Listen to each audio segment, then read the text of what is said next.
స్తోత్రం.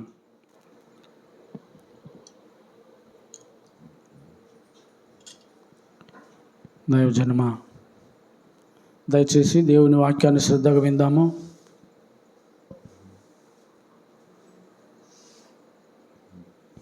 దేవుని వాక్యమే మనల్ని బ్రతికించేది, మన బాధలలో నెమ్మదినిచ్చేది. ఆయన వాక్యము జీవాధారమైనటువంటిది. ఆయన వాక్యమే మనకు ఆహారమై ఉన్నది. కాబట్టి దేవుని వాక్యాన్ని మనము శ్రద్ధగా విందాం. దైవజనమ, చాలా భయంకరమైన దినాలలో మనం బ్రతుకుతూ ఉన్నాము. బండ్లు ఓడలు అవుతూ ఉన్నాయి, ఓడలు బండ్లు అవుతూ ఉన్నాయి. అవునా?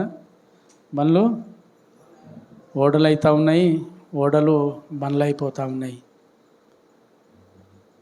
దేవుడు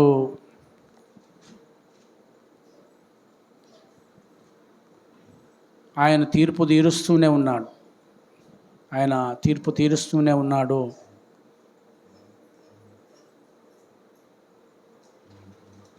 ఆయన ఒకరిని హెచ్చిస్తున్నాడు, ఒకరిని తగ్గిస్తున్నాడు. హల్లెలూయా. ఒకరిని హెచ్చించే దేవుడు, ఒకరిని తగ్గించే దేవుడు. అదంత మాత్రమే కాదు, రాజులను సింహాసనాలను కూలదోసి ఆయన దీనులను ఆ సింహాసనం మీద కూర్చోబెడుతున్నాడు. ఆమేన్. హల్లెలూయా. ఒకసారి దేవుని వాక్యంలోకి వెళ్దాము. కీర్తనల గ్రంథము 75వ కీర్తన, 75వ కీర్తన 7వ వచనాన్ని చదువుదాం. దేవుడే తీర్పు తీర్చువాడు, ఆయన ఒకనిని తగ్గించును, ఒకనిని హెచ్చించును. యెహోవా చేతిలో ఒక పాత్ర ఉన్నది, అందులోని ద్రాక్షారసము పొంగుచున్నది. అది ఈ మాట చాలు నాన్న. హల్లెలూయా. దేవుడే తీర్పు తీర్చును, ఆయన ఒకనిని తగ్గించును. మళ్ళీ చెప్పుదాం, ఆయన ఒకనిని తగ్గించును. హల్లెలూయా. ఇప్పుడు రెండు ఎవరి చేతిలో ఉన్నాయి? మరి తగ్గించడం ఎవరి చేతిలో ఉంది? హెచ్చించడం ఎవరి చేతిలో ఉంది? దేవుని చేతిలో ఉంది. దీని అర్థం ఏంటంటే, ఏం చేయాలో తీర్పు తీర్చువాడు దేవుడే అనే మాటకు అర్థం ఏంటంటే, ఏదైనా చేసేది ఆయనే. అర్థమైందా? ఏదైనా చేసేది ఆయనే, ఏది చేసినా ఆయనే చేయాలి, అంతే. ఆమేన్. హల్లెలూయా. ఒకరిని తగ్గించాలన్నా ఆయనే, ఒకరిని హెచ్చించాలన్నా కూడా ఆయనే. తగ్గించేది ఆయనే, హెచ్చించేది ఆయనే. ఆమేన్. హల్లెలూయా. హల్లెలూయా. దైవజనమా, ఈరోజు నువ్వు తగ్గించిన స్థితిలో ఉండవచ్చు, దీన స్థితిలో ఉండవచ్చు, మనం దీన స్థితిలో ఉండవచ్చు, అందరికంటే తక్కువ స్థితిలో ఉండవచ్చు, ఎన్నిక లేని స్థితిలో ఉండవచ్చు. కానీ ఇక్కడ దేవుని వాక్యం మనతో మాట్లాడుతూ ఉంది. దేవుడే ఒకరోజు నీకు తీర్పు తీర్చి దీన స్థితిలో ఉన్న నిన్ను సంపన్న స్థితిలోనికి మార్చగలవాడు ఆయన. ఆమె. ఒకసారి తీయండి సమూయేలు గ్రంథము, సమూయేలు మొదటి గ్రంథం తీద్దాం. సమూయేలు మొదటి గ్రంథము 2వ అధ్యాయంలో నుండి కొన్ని మాటలను ధ్యానించుకుందాం మనం. సమూయేలు మొదటి గ్రంథము 2వ అధ్యాయము. నేను చదువుతున్న 7, 8 వచనాలు నేను చదువుతున్న, వినండి జాగ్రత్త. యెహోవా దారిద్ర్యమును ఐశ్వర్యమును కలుగచేయువాడు, కృంగచేయువాడును లేవనెత్తువాడును ఆయనే. దరిద్రులను అధికారులతో కూర్చుండబెట్టుటకును, మహిమగల సింహాసనమును స్వతంత్రింపజేయుటకును వారిని మట్టిలో నుండి ఎత్తువాడు ఆయనే. లేమి గల వారిని పెంట కుప్పల మీద నుండి లేవనెత్తువాడు ఆయనే. భూమి యొక్క స్తంభములు యెహోవా వశము. ఆమేన్. హల్లెలూయా. హల్లెలూయా. ఏమేమి ఇస్తాడట అంటే, ఇక్కడ 7వ వచనములో యెహోవా దారిద్ర్యమును ఐశ్వర్యమును కలుగజేయువాడు ఆయనే. దారిద్ర్యమును కలుగజేసేది ఆయనే. రెండోది ఐశ్వర్యమును కలుగజేసేది కూడా ఆయనే. హల్లెలూయా. అంటే ఇప్పుడు ఆయన చేతిలో ఏమున్నది అట అంటే పొంగుచున్న ద్రాక్ష రసము పాత్ర ఉన్నదట. ఆమేన్. హల్లెలూయా. అది దేవుడు నీకు తాగించాలనుకుంటే చాలంతేగా, అది నీకు ఇవ్వాలనుకుంటే చాలంతే. ఆయన ఒకరిని ఇక్కడ చూడండి, దారిద్ర్యముని ఇచ్చేవాడు ఆయనే, ఐశ్వర్యం ఇచ్చేవాడు ఆయనేనంట. దేవుని బిడ్డలారా, నాకు తెలుసు ఒక దినాన జరిగింది ఏంటంటే, వరంగల్లో చాలామందికి తెలుసు జడ్సన్ అబ్రహాం గారు. తెలుసు కదా నాన్న? జడ్సన్ అబ్రహాం గారు తమిళనాడు రాష్ట్రం నుండి వచ్చి వరంగల్లో స్థిరపడి చాలా సంపన్న స్థితిలోనే వచ్చిండు. కానీ స్నేహితుల వల్ల, దుష్ట సాంగత్యం వల్ల ఆయన చెడిపోయి భయంకరమైన అప్పుల ఊబిలో పడిపోయింది. ఆయన చెప్పిన సాక్ష్యం ఒకరోజు ఏం చెప్పిండంటే, అప్పులలో వచ్చి ఒక హీనమైన మాట మాట్లాడినాడు. భయంకరమైన మాట అది. అప్పులలో ఆ స్థితిలో జడ్సన్ అబ్రహామయ్య గారు నేను చనిపోతా అని వేరే దిక్కు వెళ్ళిపోయి రైలు పట్టాల మీద పడుకున్నాడంట. ఎక్కడికి వెళ్ళిపోయినట్టు ఇప్పుడు ఆయన? ఏ స్థితిలోకి వెళ్ళిపోయిండు? ఇప్పుడు దీన స్థితిలోకి వెళ్ళిపోయాడు. ఒకప్పుడు సంపన్న స్థితిలో ఉన్న తను దీన స్థితిలోకి వెళ్ళిపోయిండు. మరణపు అంచుల వరకు వెళ్ళిపోయిండంట. ఆమేన్. హల్లెలూయా. రైల్వే పట్టాల మీద నడుచుకుంటూ పోయి రైల్వే పట్టాల మీద బండుకొని ఏడుస్తూ ఉంటే దేవుడు మళ్ళీ మాట్లాడిండట జడ్సన్ అబ్రహాం గారితోని. జడ్సన్, నువ్వు ఎక్కడి నుండి వచ్చినావో మళ్ళీ అక్కడికి వెళ్ళు, నిన్ను అక్కడ ఆశీర్వదిస్తానడట. ఇప్పుడు ఎక్కడున్నాడు ఆయన అంటే అక్కడ ఉన్నాడు ఆయన. ఎవ్వరికి అందనంత స్థితిలో ఉన్నాడు ఆయన. ఆమేన్. హల్లెలూయా. అంటే దారిద్ర్యమునిచ్చింది ఆయనే, ఆ తర్వాత ఐశ్వర్యం ఇచ్చింది కూడా ఆయనే. హల్లెలూయా. దైవజనమా, దారిద్ర్యం ఇచ్చిండు కదా అని కుంగిపోవడానికి వీల్లేదు. దరిద్రులుగా ఉన్నాం ఇప్పుడు అని కుంగిపోవడానికి వీల్లేదు. దేవుని కొరకు కనిపెట్టాలి. యోబు గ్రంథంలో ఆ మొట్టమొదటి అధ్యాయంలో ఒక అద్భుతమైన మాట ఉంటుంది. ఏమన్నదంటే, యోబు అంట తూర్పు దేశపు ప్రజలందరిలోకెల్లా ధనవంతుడట. ఆమేన్. హల్లెలూయా. ప్రజలందరిలోకెల్లా ధనవంతుడుగా ఉన్నాడు ఆయన. అంటే దేవుడు ఇప్పుడు ఈయన ఏ స్థితిలో ఉంచినట్టు? దేవుడు ఈయనకు ఐశ్వర్యం ఇచ్చిండు. ఇక్కడ తూగే అంత ఐశ్వర్యం ఇచ్చిండు యోబుకు. అప్పుడు ఇచ్చిన తర్వాత ఒక్కటే దినాన, హల్లెలూయా, ఒక్కటే దినాన జరిగింది ఏంటి అంటే ఆస్తులన్నీ పోయినాయి. అంతే. ఇల్లు పోయినాయి, సంపద పోయింది, గొర్రెల మందలు పోయినాయి, గాడిదల మందలు పోయినాయి, చివరికి కన్న పిల్లలు కూడా చనిపోయాను. ఆమేన్. హల్లెలూయా. ఇప్పుడు ఏ స్థితిలో ఉన్నాడు ఈయన మరి? అంత మాత్రమే కాదు, బైబిల్లో ఏమని రాసిందంటే ఆ శరీరం అంతా కురుపులు ఉన్నాయంట.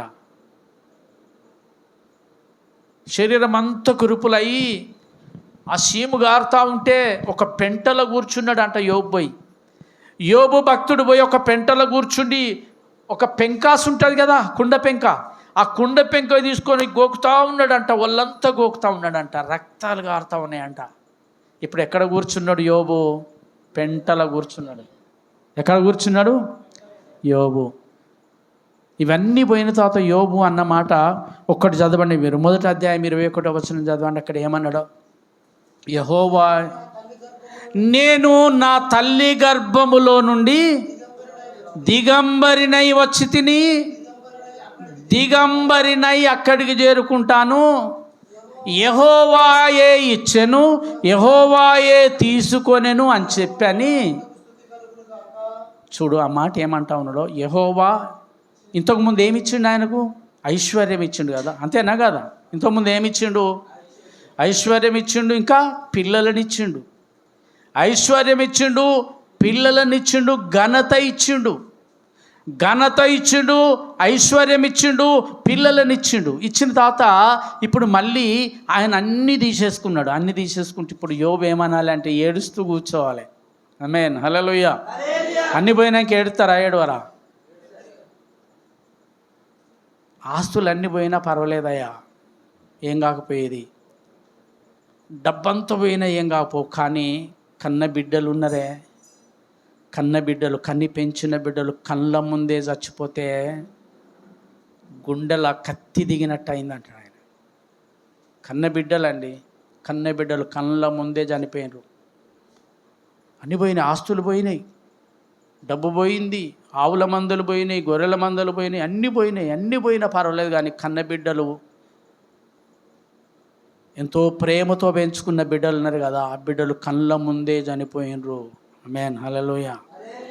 ఇప్పుడు ఈ పరిస్థితులలో కూడా యోబు ఏమంటా ఉన్నాడంటే, నేను నా తల్లి గర్భము నుండి దిగంబరిగానే వచ్చిన, మళ్ళీ అక్కడికి పోయేటప్పుడు దిగంబరిగానే వెళ్ళిపోతా అని యెహోవాయే ఇచ్చెను, యెహోవాయే తీసుకొనెను, ఆయన నామమునకే మహిమ కలుగునుగాక. ఆమేన్. దైవజనమా, ఇచ్చింది ఎవరే అంటే దేవుడే ఇచ్చిండు. ఆయన, నేను అంటున్నా, ఇచ్చినోనికి తీసుకునే అధికారం ఉన్నదా లేదా? యోబు అదే అంటా ఉన్నాడు. ఇచ్చిండు ఆయన, తీసుకునే అధికారం కూడా ఉన్నది ఆయనకి. ఇచ్చినోడు ఎప్పుడైనా తీసుకోవచ్చు, తీసుకునే అధికారం ఉన్నది కదా అంటాడు ఆయన. ఆయన ఇచ్చిండు, ఆయన తీసుకున్నాడు అంటాడు. ఆ బలహీన పరిస్థితులలో కూడా ఆ విధంగా మాట్లాడతాడు. 42వ అధ్యాయంలోకి రండి, ఆయన ఏమంటాడో మళ్ళీ ఒకసారి. 42 త్వరగా. మొట్టమొదలు 5వ అధ్యాయం 11వ వచనం చదవండి. ఇందులోనే 5:11 చదవండి దయచేసి. యోబు గ్రంథం 5:11. అట్లు ఆయన దీనులను ఉన్నత స్థలములలో ఉంచును, దుఃఖపడు వారిని క్షేమమునకు లేవనెత్తును. చాలు, హల్లెలూయా. దైవజనమా, ఏమంటా ఉన్నాడు ఈడ? అట్లు ఆయన దీనులను ఎక్కడ నిలబెడతాడట ఆయన? ఎక్కడ? ఎవరిని? దీనులను. హల్లెలూయా, హల్లెలూయా. దీనులు, నేను అంటున్నా, ఇప్పుడు మనం ఇక్కడున్న వాళ్ళు అందరం ఎవరని చెప్పండి, మాట్లాడండి. ఏం మాట్లాడరు? ఎవరం మనం? సంపన్నులమా? ధనవంతులమా? దీనులమా? హల్లెలూయా. మనం దీనులమా? అన్నీ తెలిసినట్టుగా కూర్చుంటాం, మళ్ళా అన్నీ తెలిసినట్టుగా కూర్చుండి మన మనసు ఎక్కడనో ఉంటుంది. హల్లెలూయా. దీనులు అంటే ఎవరో తెలుసా? హల్లెలూయా. దీనులు అంటే సాత్వికమైన మనసు గలవారు. ఆ మాట ఒక్క యేసు ప్రభుకు మాత్రమే వర్తిస్తుంది. ఏమంటాడు తెలుసా ఆయన? నేను సాత్వికుడను, దీన మనసు గలవాడను, నా యొద్దకొచ్చి నేర్చుకోండి. అది ఆయనకే వర్తిస్తుంది. దీనులం కాదు మనం. ఆమేన్, హల్లెలూయా. గర్విష్ఠులం. మన గర్వము దేవుని మందిరంలో కూర్చుండి దేవుని వాక్యాన్ని నేర్చుకోవడం మనకి ఇష్టం ఉండదు. వినే బుద్ధి ఉండదు, వినే చెవులు ఉండవు. దేవుని వాక్యాన్ని వినుట మట్టుకే వింటాం, కానీ అంతే, వినుట మట్టుకే వింటాము. ఈ మాట చెప్తారా? ఈ మాట ఎప్పుడు అంటారు తెలుసా? ఒక్కొక్కసారి ఈ మాట మాట్లాడతారు, ఎంత తిన్నట్టే ఉంటలేదయ్యా అంటాడు. ఇప్పుడు వీడు ఆరోగ్యంగా ఉన్నట్ట, అనారోగ్యంగా ఉన్నట్ట? చెప్పండి కోర్నెల్ గారు. ఎంత తిన్నా తిననట్టే ఉంటుందట. ఇప్పుడు వీనికి ఆరోగ్యం ఉన్నదా? ఆరోగ్యం పోయిందా? ఆరోగ్యము. మరి ఎంత విన్నా మనకు విననట్టే ఉంటే? హల్లెలూయా. మనకున్నది అన్నట్టు రోగం. ఇప్పుడు మనకు కూడా రోగం ఉన్నది. హల్లెలూయా. ఆయన ఒకరిని ఏం చేస్తాడంట? దీనులను హెచ్చిస్తాడంట, ఉన్నత స్థలముల మీద నిలబెడతాడట, దుఃఖపడు వారికి క్షేమము దయచేయును. ఆమేన్, హల్లెలూయా. ఎవరున్నారు దుఃఖపడేవారు? ఉన్నారా? హల్లెలూయా. ఒక భక్తుడు, మేము ఊకే పాడేది నా ట్రైనింగ్లో ఈ పాట, దుఃఖ వేళలో నేనున్నప్పుడు దుఃఖపడు వారందరూ ధన్యులంటివే. ఎవరు ధన్యులాట అంటే దుఃఖపడేవారు ధన్యులాట. దుఃఖపడేవారు ధన్యులు. దేవుని మందిరంలో కన్నీరు గార్చేవారు ధన్యులు. దేవుని మందిరంలో కన్నీరు గార్చి అంగలార్చేవారు మాత్రమే ధన్యులు. సంతోషించు వాని ఇంట మాంసం భుజించుట కంటే దుఃఖించు వానింటికి పోయి ప్రలాపించే వానింటికి పోయి దుఃఖించడం మేలు అంటాడు ప్రసంగి. సంతోషముగా ఉన్న వానింటికి పోయాట మాంసం భుజించుట కంటే ప్రలాపించు అంటే ఏంటిది? ఏడవడం. అక్కడికి పోయి ఏడవాలట. ఇది ప్రలాపించే ఇల్లు. దేవుని మందిరమే ప్రలాపించే ఇల్లు ఇది. అలాంటి ప్రలాపించే వారిని మాత్రమే దీనులు అంటా ఉన్నాడు. దీనులను పైకెత్తును అన్నాడు. ఆమేన్. హల్లెలూయా, హల్లెలూయా. దీనులను ఉన్నత స్థలముల మీద కూర్చోబెడతాడట ఆయన, దీనులను. రెండోది, దుఃఖపడు వారిని క్షేమమునకు తీసుకొని వచ్చే దేవుడు ఆయన. దుఃఖపడేవారిని క్షేమానికి తీసుకొని వచ్చే దేవుడు. దైవజనమ దీన మనసు కలిగి ఉండడము గొప్ప ధన్యత. ఒక మాట చూద్దాము. ఈ మాటలు ఎందుకు చెప్తా ఉన్నాడో, యెహోవా ఐశ్వర్యం ఇస్తాడంట, దారిద్ర్యం ఇస్తాడంట. దీనులను అధికారులతో కూర్చోబెడతాడంట, అధికారం గల వారినిగా చేస్తాడు ఆయన. ఆమేన్. హల్లెలూయా. ఒకసారి సమూయేలు గ్రంథములోనే దీంట్లోనే మొదటి సమూయేలు 10వ అధ్యాయం మొదటి వచనం చదవండి. 10వ అధ్యాయం మొదటి వచనం చదవండి. అప్పుడు సమూయేలు తైల బుడ్డి పట్టుకొని సౌలు తల మీద సైలం పోసి అతన్ని ముద్దు పెట్టుకొని, యెహోవా నిన్ను అభిషేకించి తన స్వాస్థ్యం మీద అధిపతిగా నియమించి ఉన్నాడు. చాలు నాన్న. హల్లెలూయా. సమూయేలుని ఇప్పుడు ఏం చేసిండంట? తన స్వాస్థ్యము అంటే ప్రజలు, ఆయన ప్రజల మీద, యూదా ఇశ్రాయేలు దేశం మీద, రెండు దేశాల మీద ఇప్పుడు సమూయేలు ద్వారా సౌలును అభిషేకించి దేవుడు సౌలును రాజును చేసిండు. ఆమేన్. హల్లెలూయా. ఏం చేసిండు చెప్పండి? సౌలును రాజుగా చేసిండు. ఇదే అధ్యాయంలో 15వ అధ్యాయం 23వ వచనం చదవండి. దీంట్లోనే 15:23 చదవండి. తిరుగుబాటు చేయుట సోదె చెప్పుటయను పాపము వంటిదే, సమానము. మూర్ఖతను అగుపరచుట మాయా విగ్రహముల గృహదేవతలను పూజించుటతో సమానము. యెహోవా ఆజ్ఞను నీవు విసర్జించితివి గనుక నీవు రాజుగా ఉండకుండా ఆయన నిన్ను విసర్జించెను. ఆమేన్. హల్లెలూయా. ఇంతకుముందు ఏం చేసిండు? రాజుగా అభిషేకించిండు. ఇప్పుడు ఏం చెప్తాడు? రాజుగా ఎందుకు విసర్జించిండు? ఇప్పుడు మీరు చదివిన దాంట్లోనే ఉంది. ఎందుకు నాన్న? యెహోవా ఆజ్ఞను విసర్జించిండు సౌలు. ఆమేన్. హల్లెలూయా. ఇప్పుడు యెహోవా ఆజ్ఞను విసర్జించుతాను కదా, నేను మళ్ళీ చదువుతున్నా, మీరు వినండి. ఒక్కొక్క మాట నేను చెప్తా. ఇక్కడ తిరుగుబాటు చేయుట సోదె చెప్పుటయను పాపముతో సమానము. ఆమేన్. హల్లెలూయా. నా వైపు చూడండి ఇప్పుడు అందరు, దయచేసి నా వైపు చూడండి. తిరుగుబాటు చేయుట సోదె చెప్పుట అను పాపముతో సమానము. Praise the lord. హల్లెలూయా. తిరుగుబాటు చేయడం మాట పాపమాటనా కాదా? హల్లెలూయా. అసలు తిరుగుబాటు అంటే ఎట్లా చెప్తారు? ఎట్లా చెప్తారు చెప్పండి? వేరే చేయడమే తిరుగుబాటు. హల్లెలూయా. అంతేనా కదా? ఏదైతే దేవుడు చేయమన్నాడో దాన్ని వదిలిపెట్టి నీకు ఇష్టమైన దాన్ని చేయడమే తిరుగుబాటు. ఆమేన్. హల్లెలూయా. ఇది దేనితో సమానమాట అంటే సోదె చెప్పుటయను పాపముతో సమానము. సోదె చెప్పితే ఎంత పాపమో తిరుగుబాటు చేయడం కూడా అంతే పాపము. చెప్పితే వినకపోవడం కూడా అంతే పాపము. హల్లెలూయా, హల్లెలూయా. ఏదే దేవుని బిడ్డలారా, ఇప్పుడు నేను అడుగుతున్నా, మనలో తిరుగుబాటు ఉన్నదా లేదా? ఉన్నది. హల్లెలూయా. తిరుగుబాటు ఉన్నది మనలో. తిరుగుబాటు అంత మాత్రమే కాదు, దేవుడు చెప్పింది చేయకుండా నీ ఇష్టానుసారంగా నువ్వు చేసుకున్నదే చేయకుండా ఆ తిరుగుబాటు మాత్రమే కాకుండా ఇక్కడ ఇంకొక మాట అంటా ఉన్నాడు. చూడండి ఏమంటా ఉన్నాడంటే, మూర్ఖతను అగుపరచుట మాయా విగ్రహము గృహదేవతలను పూజించుటతో సమానము. ఆమేన్. హల్లెలూయా.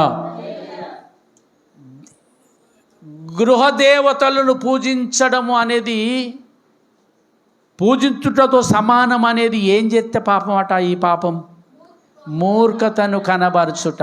మూర్ఖత ఇది కూడా అంతే, దేవుని మాట వినకపోవడం, అదే మూర్ఖత్వము. హల్లెలూయా. దేవుని మాట వినకపోవడం మూర్ఖత్వము. ఈ మూర్ఖత్వము ఎవరి లోపల ఉన్నదో వాళ్ళు మాయా విగ్రహములను పూజించుటతోని సమానం. వాళ్ళు అంతే. మాయా విగ్రహము గృహ దేవతలను పూజించే వాళ్ళతో సమానం మీరు అంటా ఉన్నాడు. తిరుగుబాటు చేయుట దేనితోని పాపము? సోదె చెప్పుటయను పాపంతో సమానం. మూర్ఖతను అగుపరచుట మాయా విగ్రహము అను గృహ దేవతలను పూజించుటతో సమానము. ఇది నువ్వు చేసినవు సౌలా అన్నాడు ఆయన. సౌలుతోనంటాను, ఇది చేసినవురా బాబు, నువ్వు నిన్ను నమ్మి నేను నిన్ను రాజును చేసిన, నిన్ను నేను నమ్మి రాజుగా ఉంచిన, ఇశ్రాయేలు ప్రజలను ఏలడానికి నిన్ను నేను రాజును చేస్తే నువ్వు నేను చెప్పిన మాట వినలేదురా బాబు, కాబట్టి నేను ఊరుకుంటానా? ఆమేన్. హల్లెలూయా. దేవుడు చెప్పిన మాట వినకపోతే అంతే, ఆయన కూలగొట్టుడే. గుర్తుపెట్టుకోండి ఎప్పుడే కానీ, కూలగొట్టుడే. ఈరోజు రాజులాగా బతుకుతానను అని నువ్వు అనుకుంటే నిన్ను అక్కడి నుంచి కూలగొడతాడు ఒక దినాన ఏదో పరిస్థితిలో. ఆ నుండి కూలగొట్టే దేవుడు నా దేవుడు. గనులను గద్దెలు దింపి గడ్డి మేపిన దేవుడు ఆయన.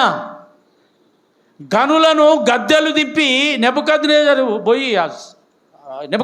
పోయి ఎద్దులాగా గడ్డి మెత్తాడంట. పోయి దానియేలు గ్రంథంలో గడ్డి మేస్తా ఉన్నాడట. దేవుడు మేపిండు, అట్లా గడ్డి మేపిండు అంతే. ఈయన పోయి గడ్డి మేస్తా ఉన్నాడు రాజు. ఎక్కడుండేవాడు? నెబుకద్నెజరు చక్రవర్తి అండి, బబులోను సామ్రాజ్యాన్ని పరిపాలించిన చక్రవర్తి.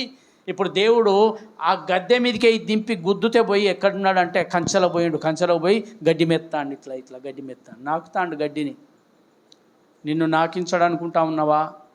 మనల్ని నాకించడా? ఎవరైతే దైవజనమా, ఎవరే కానీ దైవజనమా తిరుగుబాటు చేస్తే, దేవుని మాటకు లోబడకపోతే, దేవుని మందిరంలో దేవుని మాట వినకపోతే, మీ మూర్ఖత్వాన్ని మీరు అట్లనే ఉంచితే ఎలాంటి పాపము అంటా ఉన్నాడంటే, సోదె చెప్పుట అను పాపముతో సమానము. మాయా విగ్రహములు అను గృహ దేవతలను పూజించుటతో సమానము. ఆమేన్. హల్లెలూయా. ఎంత భయంకరమైన పాపము.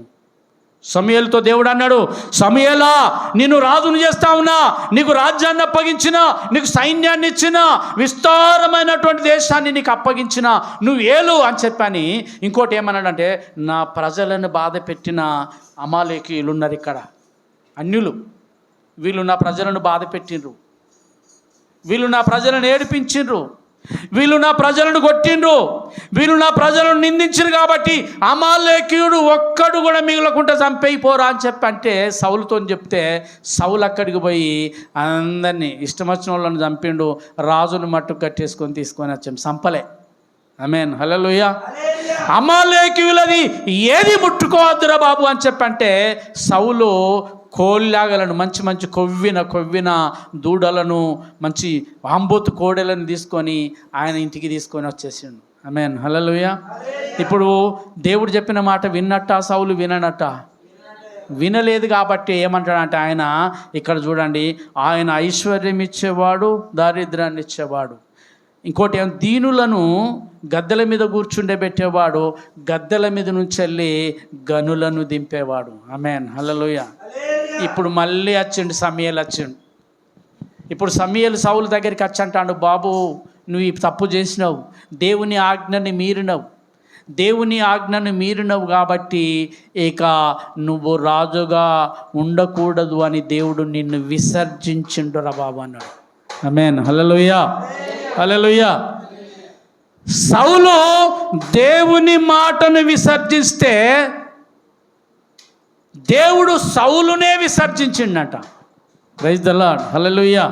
కాబట్టి దైవజనమా, మీరు దీన దశలో ఉన్న నేను అని, నాకు సంపద లేదు అని, ఐశ్వర్యం లేదు అని చెప్పని నువ్వు బాధపడుతూ కూర్చోవచ్చు. కానీ ఒక దినాన్ని, ఏదో ఒక దినాన తప్పకుండా దేవుడు నీ మీద దృష్టి నిలుపుతాడు. హల్లెలూయా. దేనిని బట్టి బాధపడుతున్నావో, ఏ విషయంలో నువ్వు కృంగిపోతున్నావో, అందుకే ఇక్కడ అంటాడు ఆయన, దుఃఖితులకు ఏమి కలగజేస్తాడట? క్షేమమునకు నడిపించును. దుఃఖితులను ఎక్కడికి నడిపిస్తాడట? క్షేమమునకు నడిపించే దేవుడు. ఇప్పుడు ఏడుస్తున్నావా? ఇప్పుడు కన్నీరు గారుస్తున్నావా? ఇప్పుడు అవమానాలు భరిస్తున్నావా? ఇప్పుడు నిందలు భరిస్తున్నావా? రేపు నిన్ను క్షేమానికి నడిపిస్తాడు దేవుడు. ఆమేన్. హల్లెలూయా, హల్లెలూయా. అంత మాత్రమే కాదు, చూడండి యోబు పరిస్థితి ఎట్లా ఉన్నదంటే, ఇక్కడ చూడండి, ఎక్కడ ఈ మాట మాట్లాడి ఉండి ఆయన దీనులను ఉన్నత స్థితికి తీసుకెళ్ళి దుఃఖితుల క్షేమము దయచేయను అనే మాటను ఎక్కడ మాట్లాడిందంటే, ఆ పెంకతోని గోక్కుంటూ మాట్లాడిండు ఈ మాట. భయంకరమైన కరువులో ఉన్నాడు ఆయన, కష్టాలలో ఉన్నాడు, పిల్లలు చనిపోయి అన్నీ చనిపోయినాక ఈ మాట అంటే, దేవుడు ఈ మాట విని ఏం చేసిండు ఒకసారి చూద్దాం. ఇదే యోబు గ్రంథము 42:10 చదవండి. యోబు గ్రంథము 42వ అధ్యాయము 10వ వచనం త్వరగా. మరియు యోబు తన స్నేహితుల నిమిత్తము ప్రార్థన చేసినప్పుడు యెహోవా అతని క్షేమ స్థితిని మరలా అతనికి దయచేసెను. మరియు యోబునకు పూర్వము కలిగిన దానికంటే ఎన్నంతలు? 2 అంతలు అధికముగా యెహోవా అతనికి దయచేసెను. హల్లెలూయా, హల్లెలూయా. ఇప్పుడు మళ్ళీ ఎక్కడికి వచ్చిండి ఈయన? మొదట తూర్పు దేశంలో అందరికంటే ధనవంతుడు, తర్వాత పెంటలోకి పోయిండు, పెంటలో కూర్చున్నాడు. మళ్ళీ ఇప్పుడు పెంట మీద నుంచి వెళ్ళి ఎక్కడికి తీసుకెళ్ళిండు దేవుడు అంటే 2 అంతలు, మునుపటి దానికంటే 2 అంతల ఆశీర్వాదం ఇచ్చిండంట. అమ్మా ఒకసారి నా వైపు చూడండి దయచేసి. ఇక్కడ ఒక తాళం చేయి ఉన్నది, మీరు చూసిండ్రా ఇందులో? ఈ మాటలో ఒక తాళం ఉన్నది. యోబుకు 2 అంతలు రావడానికి తాళం ఉన్నది, ఈ మాటలోనే ఉన్నది ఆ తాళం. ఆ తాళము తీసుకుంటేనే 2 అంతలు వస్తుంది. యోబు తీసిండు ఆ తాళం. ఏం చేసిండో చెప్పండి? ఎవరి కొరకు? అసలు మన కొరకు మనం ప్రార్థన చేసుకుంటాం కదా మరి. మనం, దేవా నన్ను దీవించు, నా పిల్లల్ని దీవించు, నా కొడుకులను దీవించు. ఎవరి కొరకు చేస్తాం మనము? చెప్పండి, ఎవరి కొరకు చేస్తామమ్మా? మరి యోబు ఎవరి కొరకు చేసిండట? మరి స్నేహితుల కొరకు చేస్తే స్నేహితులనే దీవించాలి కదా దేవుడు. హల్లెలూయా. ఎవరి కొరకు చేసిండు యోబు? మళ్ళీ చదవండి ఆ మాట, ఒక్కొక్క మాట శ్రద్ధగా చదువు. మరియు వినండి, యోబు తన స్నేహితుల నిమిత్తము ప్రార్థన చేసినప్పుడు యెహోవా యోబుకు క్షేమస్థితిని మరలా అతనికి దయచేసెను. ఇది చూడండి, ఆడేమని రాసిన, యోబు తన స్నేహితుల నిమిత్తము ప్రార్థన చేసినప్పుడు, ఆయన కొరకు ప్రార్థన చేసుకున్నప్పుడు కాదు. అంతేనా? ఆయన కొరకు ప్రార్థన చేసుకున్నప్పుడు కాదు, యోబు తన స్నేహితుల నిమిత్తము ప్రార్థన చేసినప్పుడు యెహోవా అతని క్షేమస్థితిని ఆయనకు మరలా దయచేసెను. ఆమేన్, హల్లెలూయా. ఆ పూర్వపు స్థితి ఎట్లొచ్చింది యోబుకు అంటే, ఎవరైతే ఆయనను తిట్టినరో, ఎవరైతే ఆయనను బాధ పెట్టినరో, ఎవరైతే ఆయనను తూలనాడినరో వాళ్ళ కొరకు యోబు ప్రార్థన చేసిండట. ఆమేన్, హల్లెలూయా. పాట మనం పాడతాం అప్పుడప్పుడు. ఒక పాట, స్నేహితులే హృదయమును, యోబు హృదయమును గాయపరిచిన స్నేహితుల కొరకు యోబు ప్రార్థన చేసిండు. ఎంత మంచి మాట. హల్లెలూయా, హల్లెలూయా. వినడానికి ఎంత బాగుంది. యోబు హృదయమును గాయపరిచిన స్నేహితుల కొరకు యోబు ఏం చేసిండు? ఆ కేసు పెట్టాలి. అసలు గాయపరిచిన వాళ్ళను మనమైతే ఏం చేస్తాం? రేపు మనల్ని తిడితే ఏం చేస్తాం? అమ్మ మిమ్మల్ని తిడితే మీరు ఏం చేస్తారు? హల్లెలూయా. యోబు ఏం చేసిండంటే తన హృదయమును గాయపరిచిన స్నేహితుల కొరకు ప్రార్థన చేసిండంట. దానివల్ల యోబుకు క్షేమస్థితి వచ్చిందంట. ఊరికే రాలే, తనను బాధ పెట్టిన వారి కొరకు ప్రార్థన చేసినందువల్ల యోబును దేవుడు బాగు చేసిండు. ఇంకొక మాట చూద్దాం ఒకసారి. ఎస్తేరు గ్రంథం 10వ అధ్యాయం తీయండి. 10వ అధ్యాయం 3వ వచనం. నాన్న, రాజైన అహష్వేరోషునకు ప్రధాన మంత్రిగా ఉండి తన వారందరితో సమాధానముగా మాట్లాడుచు తన జనుల యొక్క చాలు నాన్న. హల్లెలూయా. మళ్ళొకసారి చదువు నాన్న. అది యూదుడైన మొర్దెకయి రాజైన అహర్వరోసు సంస్థానములో ప్రధాన మంత్రిగా ఉన్నాడంట. ఆమేన్. హల్లెలూయా, హల్లెలూయా. మళ్ళీ చెప్తున్నా, యూదుడైన మొర్దెకయి ఎక్కడున్నాడంటే రాజైన అహర్వరోషు సంస్థానములో ప్రధానమంత్రిగా ఉన్నాడంట. హల్లెలూయా, హల్లెలూయా. నా వైపు చూడండి. ఇప్పుడు ఇదే మొర్దెకయి మొదటి అధ్యాయాలలో చూసుకుంటే ఎక్కడున్నాడంటే దర్వాజా దగ్గర కావలి కాసే అటెండర్ ఉద్యోగం చేసిండు. Praise the lord. హల్లెలూయా. ఇప్పుడు అటెండర్ ఉద్యోగం అందరికంటే ఎక్కువ ఉద్యోగం పెద్ద ఉద్యోగమా చిన్న ఉద్యోగమా? చెప్పండి. చిన్నదేనా?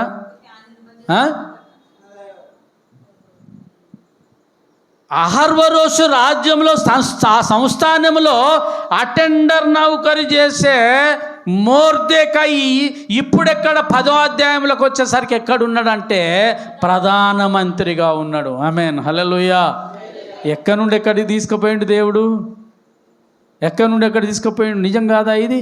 పెంట కుప్పలలో నుండి పైకి తీసుకెళ్ళిండు. హల్లెలూయా, హల్లెలూయా. దైవజనమ, మన పరిస్థితి అదేనేమో. రేపు మన పరిస్థితి కూడా, మన పిల్లలు ఒకవేళ అదే స్థితిలో ఉంటే మనం గనుక మొర్దెకయిలాగా దేవుని నీతిని అనుసరించి బ్రతికితే నీ పిల్లలను కూడా ఆ విధంగా పాతాళములో నుండి పైకి తీసుకెళ్లే దేవుడు ఆయన. పాతాళములో నుండి పైకి తీసుకెళ్లే దేవుడు మనల్ని, మన పిల్లలను అనుకుంటే మనల్ని కూడా తీసుకెళ్లే దేవుడు ఆయన. ఆమేన్. హల్లెలూయా. నా స్థితి మార్చిన దేవుడు, నా స్థితి మార్చిన దేవుడు ఆయన. ఒక మాట, అతిశయం కాదు, అతిశయింపకుండా నా స్థితిని మార్చిన దేవుడు. Praise the lord. హల్లెలూయా.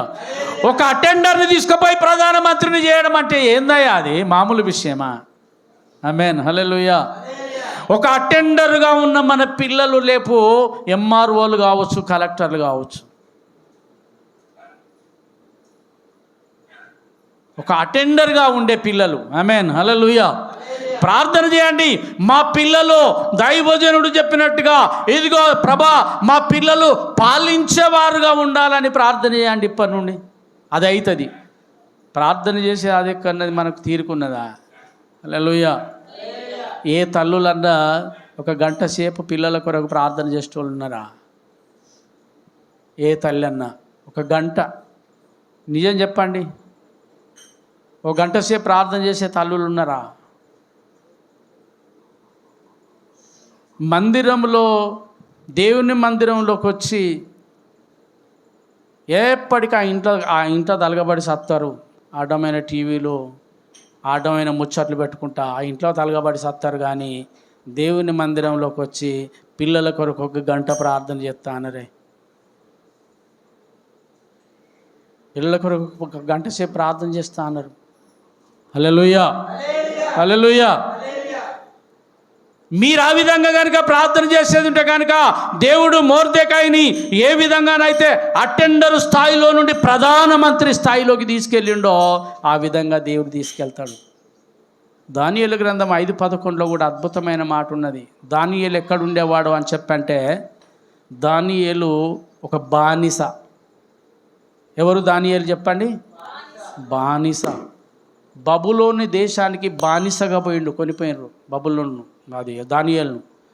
ఒక బానిస, పరాయి దేశంలో బానిసగా ఉన్న దానియేలు దేవుణ్ణి ప్రేమించడం వల్ల దానియేలు కూడా ప్రధానమంత్రిగా మారిపోయింది. అక్కడ పరాయి దేశంలో బానిసగా వెళ్ళిపోయిన ఒక బానిస ప్రధానమంత్రి అయిందండి. ఆమేన్, హల్లెలూయా. ఎందుకైంది చెప్తారా? దేనివల్ల అయిందంటావు? దానియేలు తన దేవుణ్ణి విడవక ప్రార్థన చేసిండంట. ఒక్కరోజు కూడా విడవకుండా ప్రార్థన చేసిండంట. హల్లెలూయా.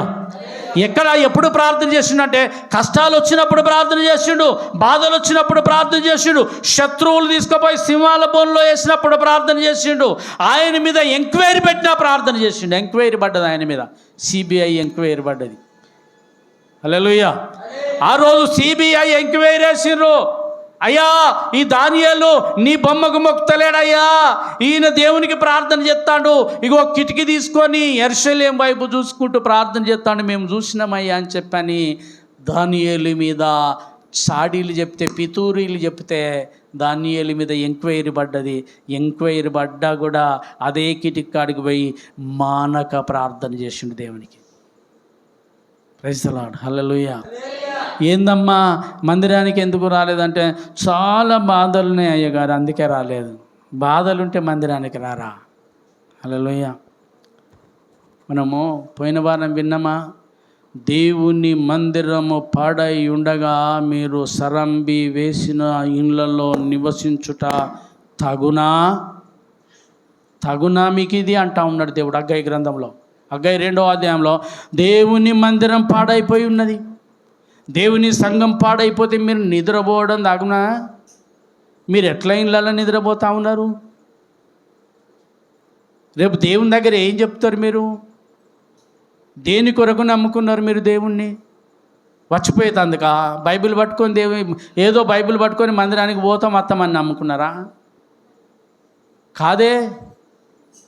దేవుని దగ్గర యుగ యుగాలు ఉండడం కొరకు మనం నమ్ముకున్నా. నేనైతే దేవుని దగ్గర యుగ యుగాలు దేవునితో ఉండడం కొరకు నేను నమ్ముకున్నా. మీరెందుకు నమ్ముకున్నారో నాకు తెలియదు. హల్లెలూయా. దేవుని దగ్గరికి పోవడానికి కాదా, నరకానికి వెళ్ళడానికి నమ్ముకుంటే మాత్రమే ఈ విధంగా ఉంటాం మనం. ఆమేన్, హల్లెలూయా. దేవుని పోయిన వారం కూడా మనం ఈ మాట విన్నాము. నీ ఇంటిని గూర్చిన ఆసక్తి నన్ను భక్షించుచున్నది అంటాడు దావీదు. ఆమేన్, హల్లెలూయా. నీ ఇంటిని గూర్చిన ఆసక్తి నన్ను భక్షించుచున్నది. దేవునికి స్తోత్రం, హల్లెలూయా. ఎస్తేరు గ్రంథము ఇక్కడ మీరు చూడండి, 8వ అధ్యాయం చేయండి. ఎస్తేరు గ్రంథములోనే 8వ అధ్యాయం, త్వరగా 2వ వచనం చదవండి. ఎస్తేరు 8:2. రాజు హామాను చేతిలో నుండి తీసుకొనిన తన ఉంగురమును మొర్దెకైకి ఇచ్చెను. ఎస్తేరు మొర్దెకైని హామాను ఇంటి మీద అధికారిగా చాలు అధికారిగా ఉంచెను. నా వైపు చూడండి ఇప్పుడు. హల్లెలూయా, హల్లెలూయా. దయచేసి నా వైపు చూడండి.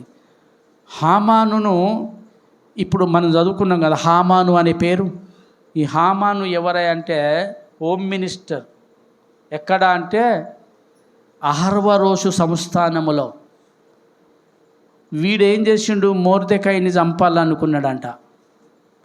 మొర్దెకైని ఎట్లా నన్ను చంపాలని కుట్ర చేసిండంట. మొర్దెకైని మాత్రమే కాదు, మొర్దెకైతో పాటు ఆయన కులస్తులందరినీ, ఆయన వంశాన్ని లేకుండా చేయాలని పగబట్టిండు హామాను అనేటోడు. పగబడితే దేవుడు ఏం చేసిండు చూడండి. మొర్దెకైని కాపాడి మొర్దెకైని చంపుదామనుకున్న హామానును చంపేసి హామాను ఇంటి మీద మొర్దెకాయికి అధికారం ఇచ్చిండు. ఆమేన్, హల్లెలూయా. ఎవడైతే నీ మీద కుట్ర చేసిండో వాని ఇంటి మీద నిన్ను అధికారిగా చేస్తాడు దేవుడు. ఆమేన్, హల్లెలూయా.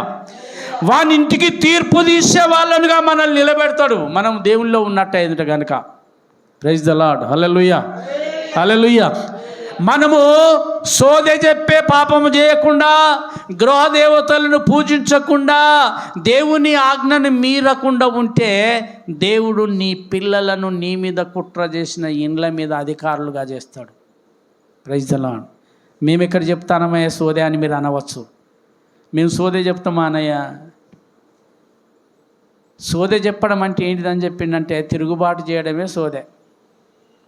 తిరుగుబాటు చేయడము సోదె చెప్పడం అనే పాపంతో సమానం అన్నాడు కదా, అంతేనా కదా? మూర్ఖత కనబరచడం అనే దేనితో సమానం అంటే గృహదేవతలను పూజించడము, విగ్రహారాధన చేయడం. ఈ రెండు గనుక నువ్వు మానుకుంటే, దేవుని ఆజ్ఞను మీరకుండా దేవుని మాట ప్రకారం బతుకుతే, దేవుడు నీ పిల్లలను కూడా నీ మీద కుట్ర చేసినా, నిన్ను వంచాలని చూసినా, నిన్ను తొక్కాలని చూసినా ఆ ఇండ్ల మీద అధికారులనుగా చేస్తాడు దేవుడు నీ పిల్లల్ని. ప్రైజ్ ద లార్డ్, హల్లెలూయా, హల్లెలూయా. ఒక మాట త్వరగా ముగించుకుందాం, అయిపోయింది, నేను ముగిస్తా. దేవునికి స్తోత్రం, హల్లెలూయా. అపొస్తలుల కార్యాలు తీయండి త్వరగా. అపొస్తలుల కార్యాలు 7వ అధ్యాయం 10వ వచనం త్వరగా చదవండి. దయను జ్ఞానమును ఐగుప్తు రాజైన ఫరో ఎదుట అతనికి అనుగ్రహించినందున ఫరో ఐగుప్తునకు తన ఇంటికంతటికి అతనిని రాజుగా నియమించను. చాలు, హల్లెలూయా, హల్లెలూయా. అసలు ఇక్కడ ఎవరి పేరు లేదు, ఎవరు కావచ్చు ఈయన?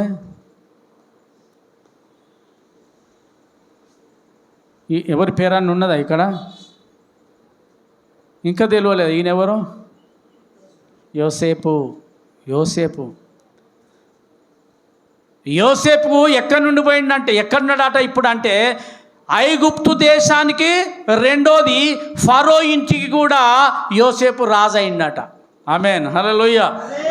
యోసేపు మరి ఇంతకుముందు ఎక్కడ ఉండే అని చెప్పంటే, వాళ్ళ అన్నలు బాయి బొందలు దొత్తే బాయి బొందలు ఉండే ఇంతకుముందు, అంతే కదా?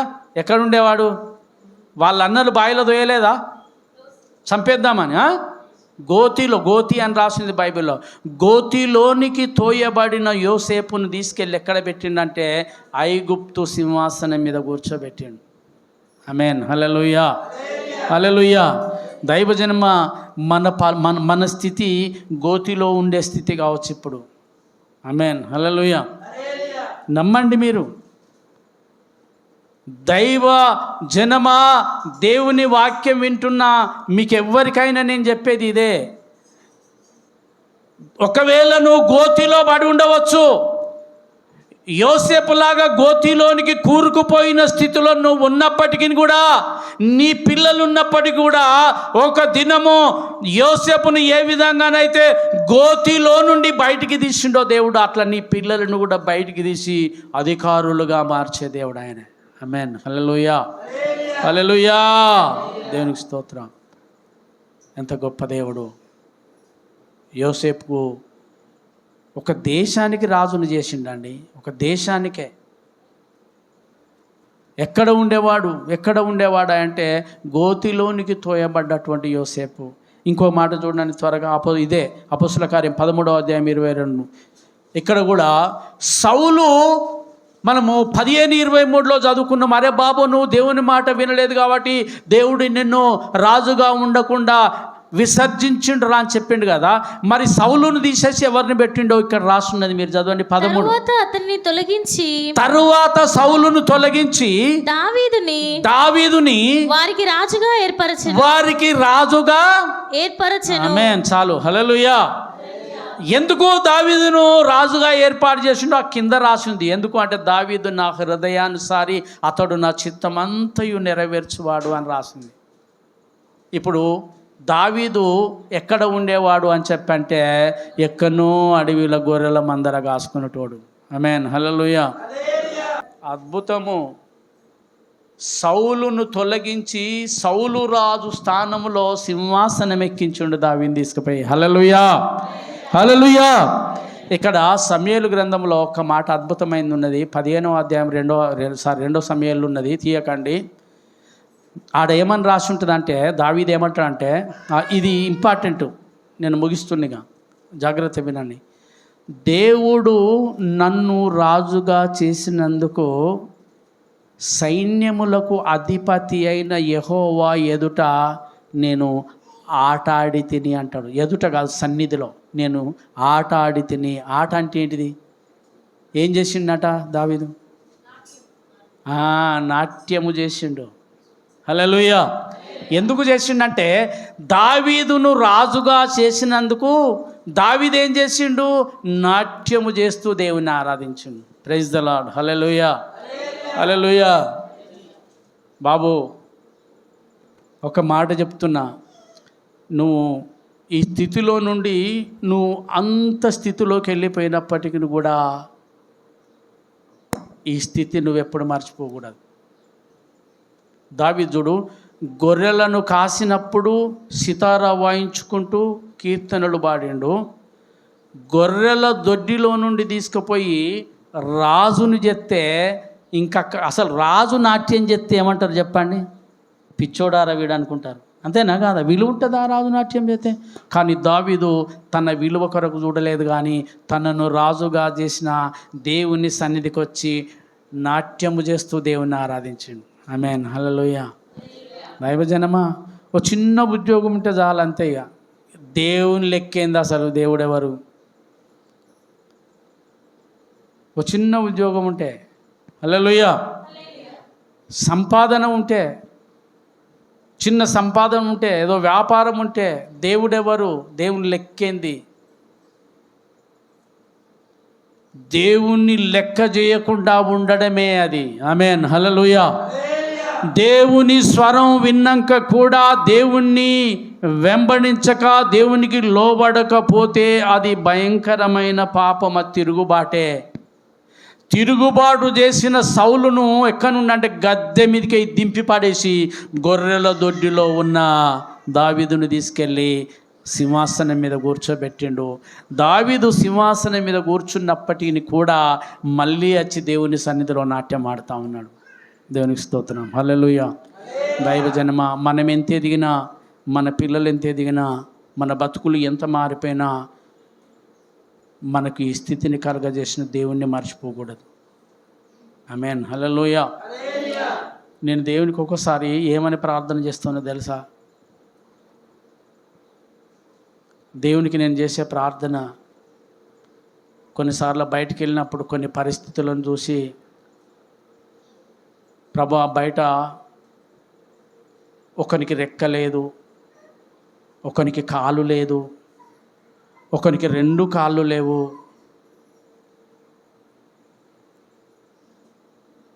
ఒక వ్యక్తి ఈ ఎడం చేయి ఉన్నది, ఈ కుడి చేయి గీడికి అది పోయి కొట్టేసినట్టున్నది.